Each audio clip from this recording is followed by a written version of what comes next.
welcome back to. Hi, everyone. Welcome back to our final session, but not the last session. Um, let's welcome Francis West, who is our strategic advisor and the big supporter for Authentic Inclusion Association. That without her help and support, we could not establish our first step in Taiwan. And also, thanks for her kindness sharing. Today, we will have a chance to hear more about the age and ability and emerging global innovation market opportunity, which would be your stage, Francis. Okay, thank you. Can you hear me? Okay. Um, Let me just share my slide right now. Can everybody see that? Okay, Yes. great. Okay, thank you so much for the introduction. Very happy to be on this virtual event. I know that Claire and the team has spent a lot of time pulling a wide range of speakers together. And most of you have been in this seminar for quite a few hours now. And it's really my great pleasure to kind of sum up a little bit about what we're doing here. Like Claire said that I work with a team and we started the Authentic Inclusion Association APAC. I think it's just last year. It seems like a long time ago. But the whole intent is to really introduce the whole concept of digital inclusion technology and how it really offers a great innovation opportunity and also business opportunities for the Taiwan government and also for Taiwan and businesses. And a lot of time when we talk about societal topic like aging, longevity, or people with disabilities, a lot of times it's fell under the philanthropy or a charity kind of a model. But in reality, this is a topic that has a great economic impact. So I want to really highlight some of the reasons why we think that this is an emerging global innovation market opportunity, and also just kind of share a little bit of why I think Taiwan, in this case, is uniquely situated or uniquely qualified to lead some of this new innovation and new solution for this area. But before I go any further, let me just spend a couple minutes to introduce myself. Like Claire said that in addition to helping set up the Authentic Inclusion Association, one of the reasons I'm so motivated is because I was actually born and raised in Taiwan. And I want to show you let me see how this thing is not working. It's always somehow okay, so here we go. Here is a picture of my graduation from Fuxing Xiaoxue, Fuxing Elementary School. I don't know whether you can see me or not, but I'm the girl right here, standing right next to a tree. I was a very, very tall girl when I was in kindergarten. And in looking back, actually, in today's words, I actually was bullied a little bit because all my classmates used to be laughing at me for being so big and so tall. And in our graduation school play, I didn't get to play some pretty princess. What I was asked to play was a tree. And I think this actually gave me some early exposure to the whole idea of inclusion, because I went home crying to my mom to say, oh no, I'm not a princess. I'm just a tree. And was feeling really upset about it. But my mom said to me, hey, what are you complaining about? You get on stage and you don't have to do anything, and you can watch everybody else doing their work. and you're still part of the team. So don't complain and just be a tree. So that actually kind of set the stage for myself to really work on the concept of inclusion, and that everybody can play a role, and you don't have to be the princess, or the main character. It takes a village to put on a show like a play, but it takes a village in a society to make sure our citizens, really have the right care for themselves. And so I went, and then I moved from Taiwan to Hong Kong in 1971, and then went on to university in the US, and joined IBM. And for the next 37 years, I spent my entire professional career in just one company, which is IBM. So I want to share with you that the first 25 years of my kind of journey was really about just kind of general marketing and sales of IBM hardware and software.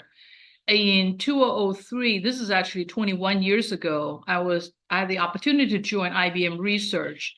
And then I ended up becoming IBM's first Chief Accessibility Officer.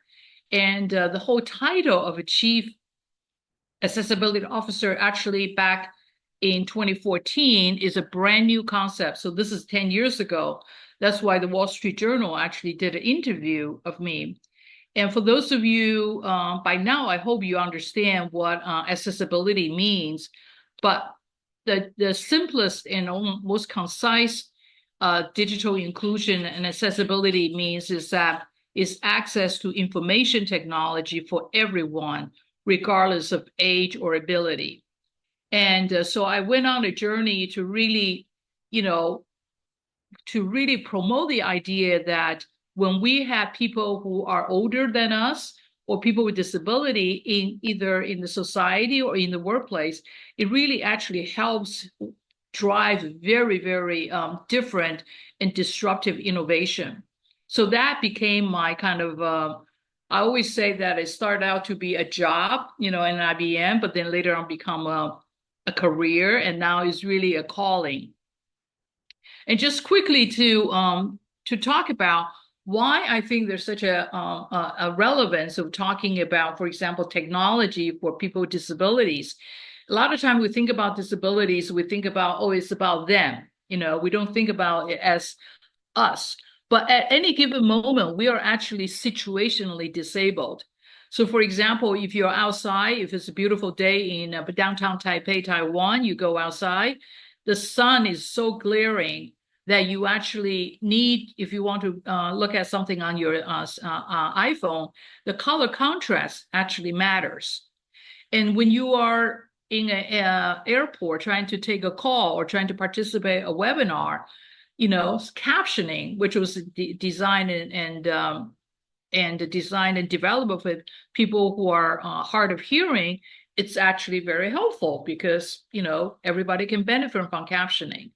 And when you're driving, your eyes are on the road, so you're functionally blind because you couldn't look at anywhere else. So if a message comes in, a text-to-speech technology, which again was originally designed for blind people, becomes handy. So these are just examples of how, as long as you're a human, you're going to acquire disabilities. Some of us, if we take off our glasses, we're actually functionally blind. So the whole idea is that we all can benefit from this incredible technology innovation, and we actually have to be very mindful about it to make sure that when we design and create anything, that we have the entire population in mind. So this really kind of built out this whole idea is that when we invest in for example, in technology innovation designed for people with disabilities, its relevance is actually beyond people with disability. It had direct impact to, for example, aging population. Now, the American Association of People with Disability has did a research. They talked about when you turn 50, you're going to acquire your first disability. Usually that's vision, meaning your bifocal. For example, everybody start wearing, their bifocal glasses to read. And then by the time you're 60, your hearing begin to go, right? Because your ability to hear, especially in noisy area, become to decrease. And of course, by the time you're 70, your knees, your mobility begin to go. So none of us can escape aging. So therefore, the technology that we design for people with disability has relevance. But it actually goes beyond just that. If you are traveling in Germany or France, unless you speak German or French, you are, again, functionally blind and deaf and mute. So again, technology can provide the bridge to help to bridge the communication gap.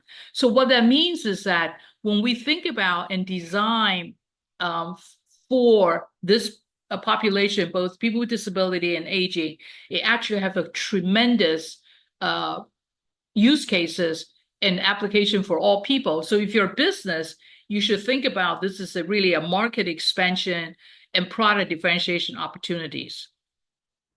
Now, this chart is a little bit busy, so I'm not going to go through each of this. I'm sure in the prior sessions, you probably heard about a lot of statistics being shown and shared. But basically, the aging population is going to become, a emerging trend in every society, and including, as we know, that Taiwan now is a super age country. In Southeast, in global North, Europe, like Spain, Italy, is already over 25% of people over 65. In the United States, we have 76 million people are baby boomers. That means that every day there is 10,000 people turning over age 65. So it's going to be a tremendous change, but the ageism, in other words, the discrimination against people who are older adults in the society and in the workplace is still very prevalent. So that's part of the reason that we need to really, think about a different way, and frankly, a very disruptive way to change people's mindset and about looking at this area, looking at this population. It goes from, negative thinking, oh, just these old people or just these people with disability needs social help, to think about they can be a contributor as a talent to, for example, our society. And this report just came out of McKinsey literally last week. The older adults right now globally actually have more net worth or wealth than any other generation of, for example, Gen X, Gen Y, a millennial, Gen Z, and now the Alpha. So think about there will be huge amount of dollar the older population is willing to spend to prolong their longevity. And they don't want to just spend on the medical, care. They want to spend on happiness. They want to travel. So accessible travel, accessible shopping, accessible education. All these are incredible opportunity that we can offer to the older adults.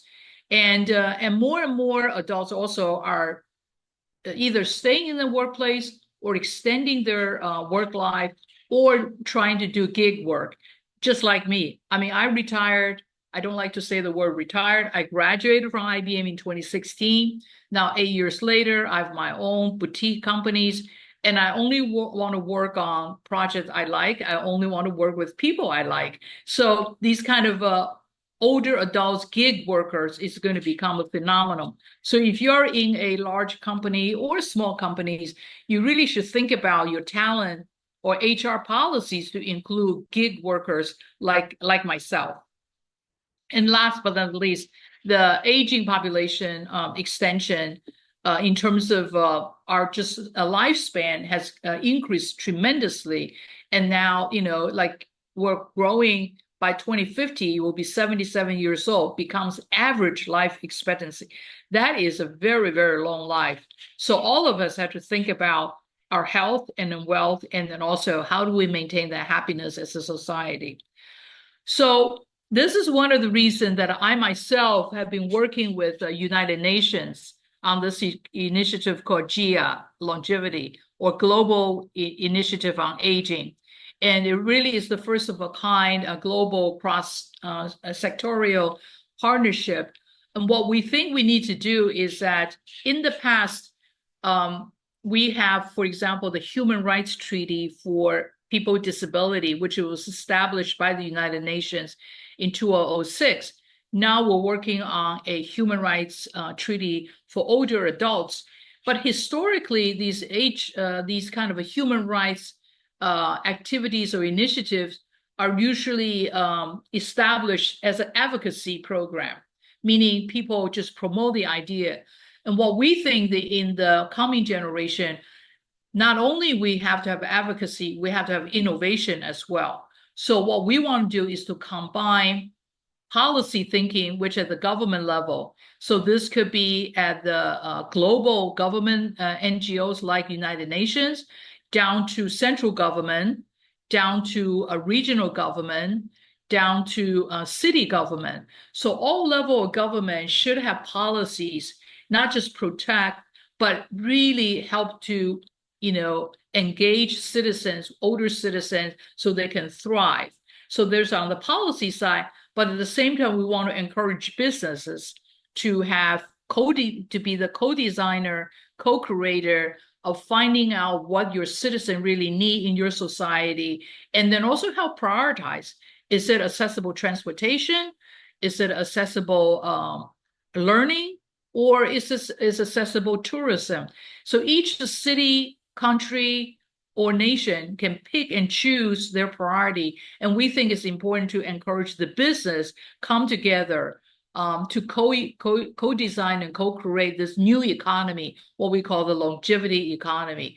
And this is one of the actually primary reasons that we think that Taiwan is actually uniquely qualified and unique position, because Taiwan, it's not a very big country, and so then you have the geographic advantage, and it is a super age society. And Taiwan, of course, is known in the world for hardware chip innovation technology through TSMC and all that. But won't it be nice if we can also encourage solution business, innovation business that really take those hardware technology into application to create and use our own Taiwan citizens, older adults, as our co-pilots in designing a new society. So this GIA longevity initiative, we have been engaging with the United Nations Institute for Training and Research, or in short, UNITAR, for the past year and a half.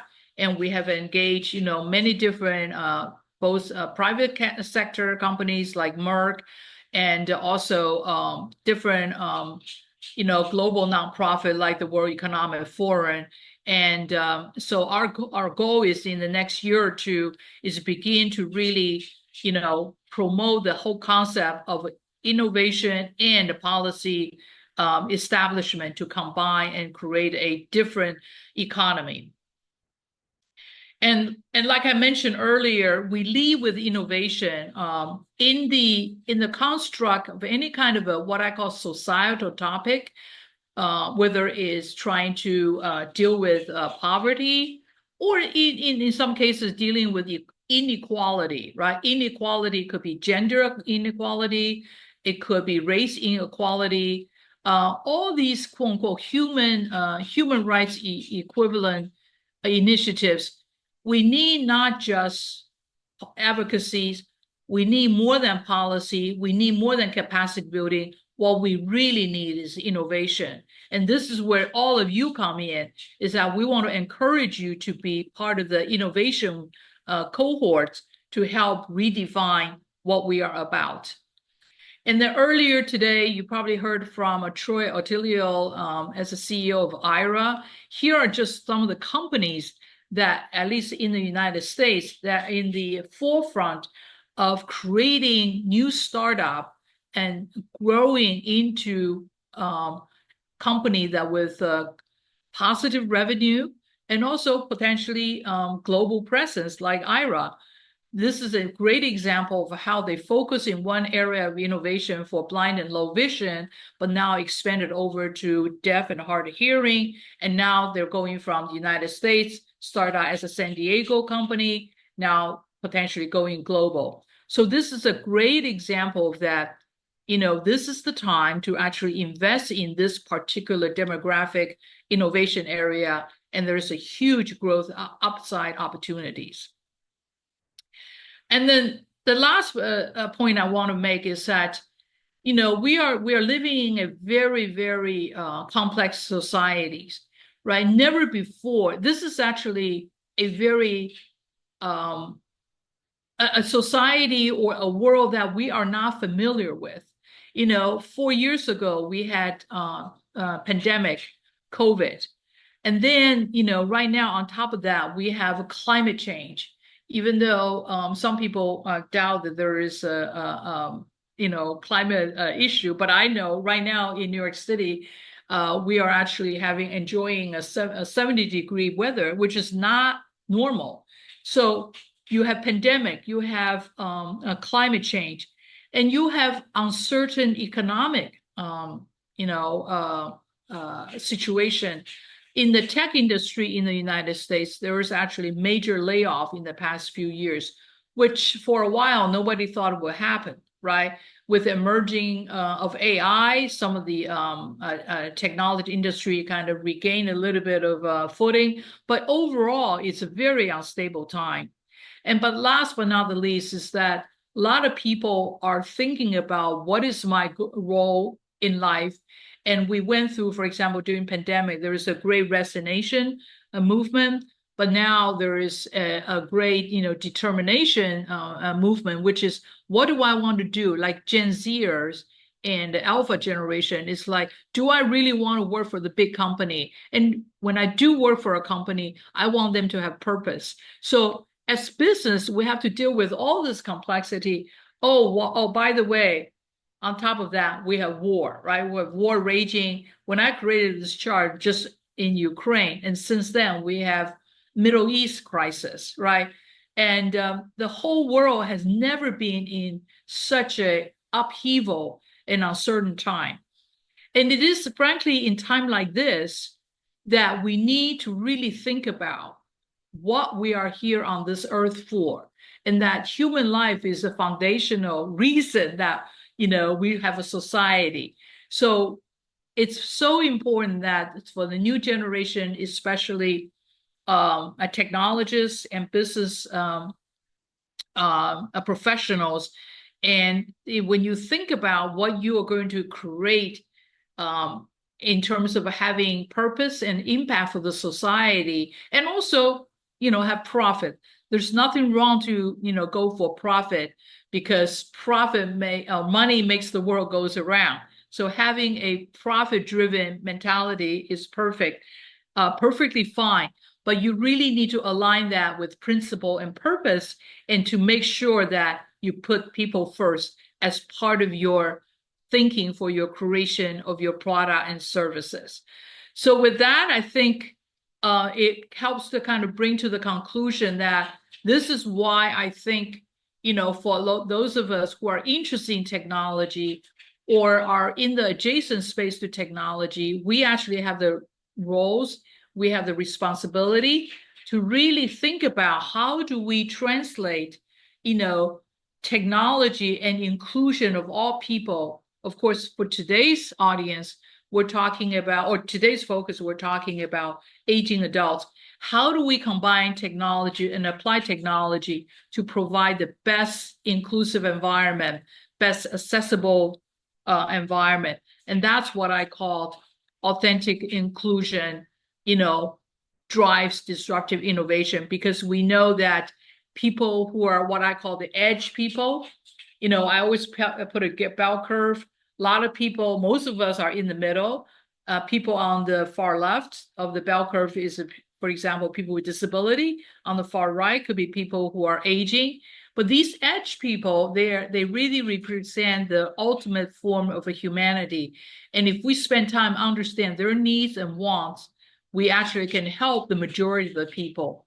So that is the call to action. That is each one of you think about, what you can do in your area to really think human first and create. And then from there, you can come up with very differentiated thinking and disruptive, ideas that could create new talent acquisition strategy to involve, for example, older adults and people with disabilities.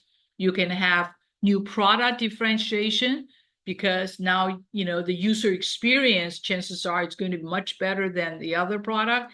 And last but not the least, you can have market expansion opportunities because people with disability and people who are older adults, they shop, they go on vacation, they need to put money in the bank. They do everything like what all of us does every day. And just think about the market opportunity for that. So with that, I'm going to conclude my talk. And here's the information. If you want to learn a little bit more about how I define authentic inclusion and more detailed information about my journey, you actually can use the QR code and talk to my personal AI. I'm very proud. I think AI as a technology is somebody all of us need to learn and experiment with. So I work with this company called Personal AI, created my AI, it ingested my book, my thoughts, my writings, and everything. So by using the QR code, you can converse with the digital Frances West. And also, I want to let you know that in April this year, I was able to translate my authentic inclusion book into Chinese, 真实的共融，驱动颠覆性的创新, and it's available at 诚品书店. So with that, and if you want to contact me, probably the best way is through LinkedIn, Frances West. And again, I want to thank the audience and also especially to Claire for giving this great opportunity to spend some of my thoughts, to spend some time to share my thoughts and my journey. Thank you very much. Thank you so much, Frances. That it's our honor to have you to wrap up what we are talking today. And I believe many of our audience, they stay with us from the beginning to now. That is a long time, the 6 hours, and it's incredible. And thank you so much. So now we will take a few questions if any of our audience wants to ask, or you can type your questions in the chat room. We will collect, and then Frances will be able to answer afterwards, and then we will post it on social media. Anyone want to ask?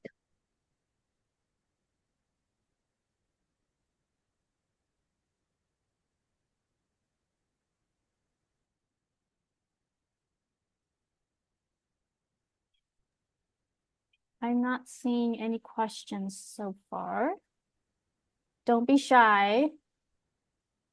Yeah, I think it's a very, very good opportunity to have the chance to ask a question from to Frances.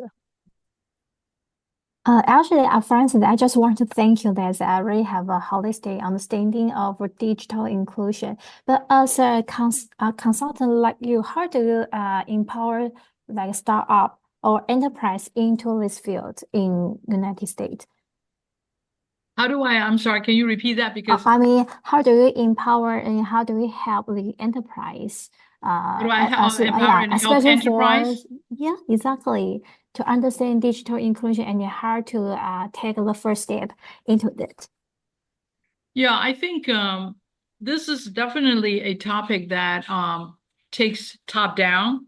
The senior executives has to really see the vision because like I mentioned earlier, it really is changing the whole thinking process and not think that this is, just leave it to my foundation part of people or just donate some money from philanthropy or charity and switch over to business.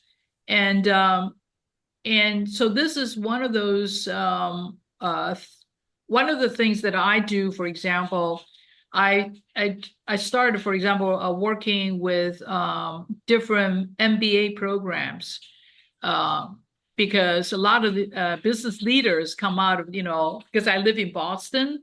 So I work with, for example, with Harvard, with MIT, Sloan. We recently held a ethical leadership summit for 2 days. We invited top MBA program directors at these different schools to hear about this kind of a thinking. So, and I also, just this past week, I was at Bentley University and also at Northeastern University talking to computer science, dean of computer science. I think our education institution really needs to understand this so we can teach our students while they're forming their professional knowledge base. So that's one thing I do. And then another thing I do is I do a lot of keynote speaking. Sometimes, a lot of times, companies will invite speakers, sometimes I know Taiwan's year end is coming up, but you always have entertainment, probably entertainer kind of, or speaker. I don't know whether they have inspirational speaker or not, but in the United States, sometimes they have inspirational speakers. And that's when I will tell the story about my life, my journey, but at the same time, I bring in the whole concept because it's in that kind of a forum that you have access to the top executives. It should really, because if you don't think differently, you're not going to do differently. And this is definitely one of the topic that I have to think differently. And, but this is an ongoing journey, right? Because and it's a new concept. So that's why it's kind of exciting that, AIA right now is at a beginning stage, but this whole topic is at a beginning stage. Okay, thank you for your answers. So, any questions? The others? I have one question because Frances mentioned about spread the words and through the educational channel or inspirational talk. That is important because for now because we start to establish the foundation of the association here in Taiwan, I observed that many of the people here are not so care about so-called accessibility or usability. And that could be a danger sign. Especially, I figure out that many of them don't know the importance of this. So that's become they don't care because they don't know. Exactly. So, yeah. So I of course I don't think there is a shortcut that we can take, but I would like to know from your advice, is there any possibility that we can make it faster? Well, it takes a village, right? So that's why I think having partners, alliances, I think we should team up with some of the universities. Again, you kind of have to, it's like we have to sow the seed, and but of course at the same time we try to harvest as well. So sow the seed, identify a university or a couple university that we can work with, and then identify the government agencies that are interested in this kind of topic, and then 1 or 2 businesses, right? You don't need many businesses. Actually is very, very what's the word, easy. They like competition. So if they see one company does it, they want to follow. So it's not like you need to have go out to have 5 or 10 companies. Now, in the beginning, you have to engage 5 or 10 or 20 companies to find that one company. But if you are smart about it, you find one marquee company in Taiwan that believes in this or begin to want to learn about this, and the word will get out. And then other companies are going to say, hey, what's the other company? Why are they doing that? And like you said, I really believe this is a topic they don't know what they don't know. So it's not that they don't care, because they have never been educated. They have never even been exposed to this kind of thinking. That's why a event like this, and hopefully, you can, share some of the nuggets, whether it's use cases or it's just a broad kind of strategy thinking. You can segment these different pieces and share with your customers or your government agencies to try to and really engage them to change their mindset. They have to view this. They have to view this almost like AI, like artificial intelligence. It really is. That's why I actually chose authentic inclusion, because the shorthand for authentic inclusion is also AI. So one of my talk is why AI needs AI, but in this case, it's why artificial intelligence needs authentic inclusion. Because we can go off and just start talking about AI biases and all that, which is another day, another topic. And Taiwan company, especially collaboration with NVIDIA, Taiwan will be in the forefront. So does Taiwan want to be a place known for inclusivity, or just go on this AI dragon wagon, and just go, this is year of the dragon, maybe that's in my head. You go down the path and become actually making AI exclusionary, which could happen very fast, right? Because we all know AI as a technology is moving extremely fast. It's actually very scary. Thank you, Francis. And to echo what you answered earlier, the mindset. I think in Taiwan, many of the people would think about, okay, if we help as agent or disability people, which means it's non-profit. It's a volunteer thing. You cannot make money from them. So that becomes like just like we say, they don't know what they don't know. They wouldn't take this as a market opportunity, or they can really get a profit, because we are not a charity, right? We still need to get a profit to run the company, to make the company sustain. Then we can make another innovation to support our society. But people here, I think maybe I'm wrong, but what I've seen is that people don't think they can make money from, or they can find a market opportunity through this. Right. Well, that's why I show some of the logo of the company. So one of the company, for example, Inclusively, it's a talent HR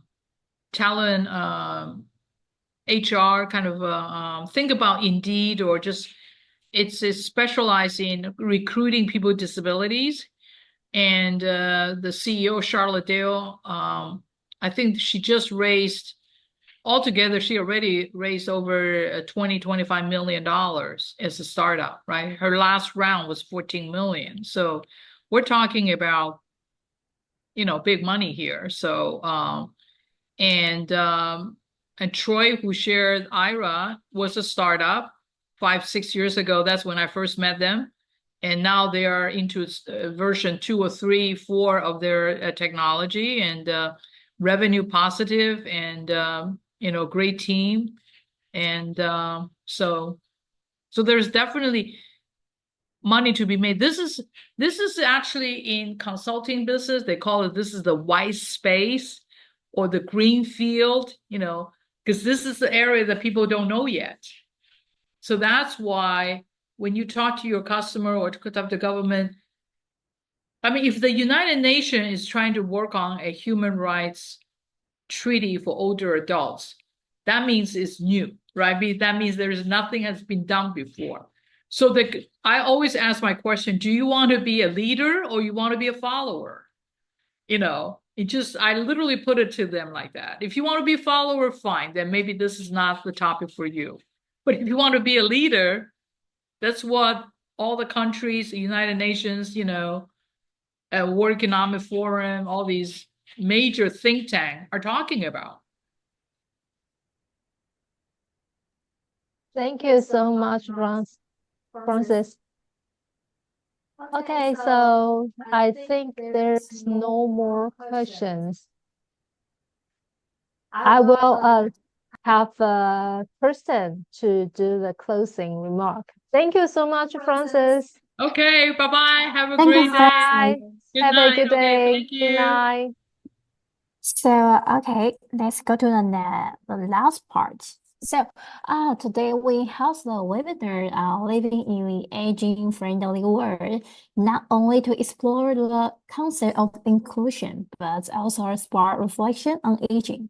So, you can think about what does inclusion means to you, and how do we imagine life in aging society? And have you ever pictured like what your aging might look like? So because there's so much still we need to understand, so that's why we are here to learn together. So we hope that you enjoyed today's webinar. Okay, so following this, we were sharing a series of articles featuring insights from today's experts topics.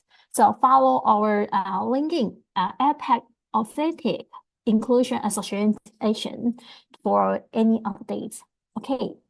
And then in December last, we were hosting a workshop focused on redesigning the self-checkout process for older users. Okay, because our topic is digital inclusion for older users. And because the checkout system become digitally, so it's very hard. Even for us, it's very hard to engage the kind of virtual and digital world for consumption, even for us. So on December 14, please scan a QR code. Join us for this topic: how to make the self-checkout experience more accessible to everyone. So thank you for your attending today's webinar. So good night and have a good dream. Okay.